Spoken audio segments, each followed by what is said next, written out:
तो भाई लोग देख सकते हैं हम संग्रहालय पहुंच गए और देखते हैं जाति आय बनवाना है बना है कि नहीं। उसके बाद में देखते हैं, तुरंत यहाँ से निकलेंगे।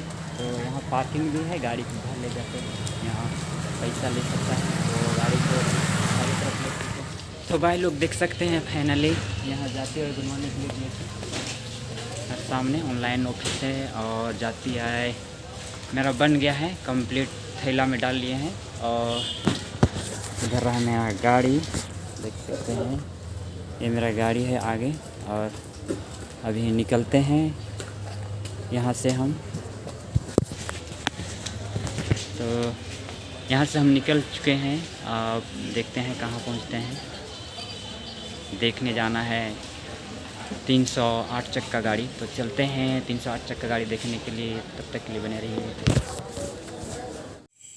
तो गाड़ी के पास पहुंचने के पास सेल्फी लेते हुए देख सकते हैं टोल प्लाजा जगह न खाना हम पहुँच चुके और इन्हें पूरा एकदम भीड़ है। तो हमें वीडियो बना थे, अगर तुम्हारे कैसे लागत है बतावा, और कोई मिल रहा है तुमन से हम बात कर सकीला। तो हेलो भाई लोग, एक साथी मिला है, एक आदमी यहाँ का मिला है, तो उससे पूछ रहे हैं गाड़ी क्या हुआ है भाई। टायर पंचर है, इसमें नया टायर डाल रहा है अभी। चीनी चीनी बनेगा। तो भाई बोल रहा है कि इसमें चीनी बनेगा।